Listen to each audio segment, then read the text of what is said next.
After Ray Epps claimed, "We need to go into the Capitol." We need to go into the Capitol! Why did he walk away? However you define January 6th, a text message sent by Ray Epps to his nephew at 2:12 shows that he admittedly orchestrated it.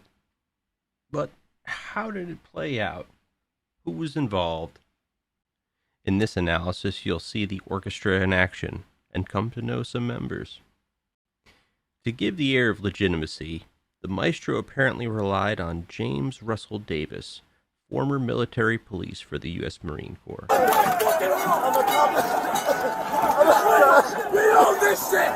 Davis audibly stated, "I'm a cop," before falling on the West Terrace. Carhart, as he's commonly known, picks up a radio from nearby Davis and hands it to police. Red Smoke Guy deployed at 2:29 once the police line had been broken.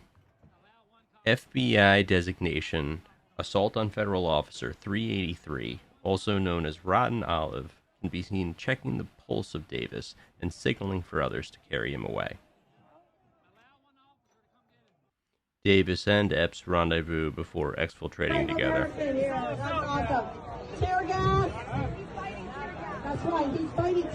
No, he's definitely a plan. 100%. On September 25th, 2023, sedition hunters claimed to have identified Rotten Olive and further stated that his father was a naval attaché of the Department of Defense who was also present on January 6th. During this engagement, he wielded an American flag as a weapon, constituting the literal and figurative false flag. Rotten Olive allegedly perpetrated egregious criminal acts, repeatedly attacking law enforcement officers across the West Terrace.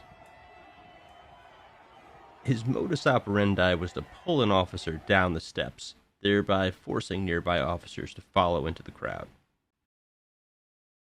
This bird's eye view shows how he evaded capture, only to re-emerge on the front line within minutes.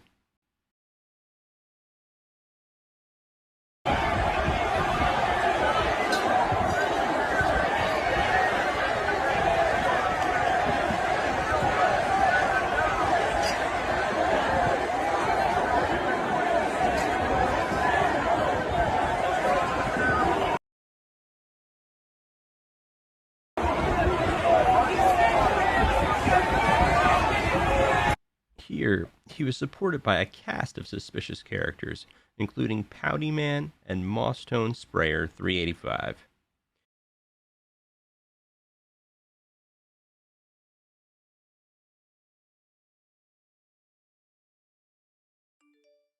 Pouty Man sported an earpiece, and he's allegedly associated with Junior Prez, who he can be seen giving hand signals alongside. Epps can be seen leaving around 2:45, roughly half an hour after he claimed to have left. The initial breach has been thoroughly documented, but we hadn't fully understood the final act until now. If sufficient deterrent had been deployed at the Pennsylvania Avenue breach, much of the violence that precipitated could have been avoided. Prior to January 6th, a misinfo-disinfo campaign was waged internally within the Capitol Police, leaving former Capitol Police Chief Sund unaware of the violence, which should have been anticipated. Nancy Pelosi reportedly withheld the National Guard for over 70 minutes, and the rest is history. Police misconduct partially played a role in the second breach, but we must never lose sight of how this began. Once law enforcement officers had been pushed back to the tunnel, multiple points of entry allowed access to the Capitol.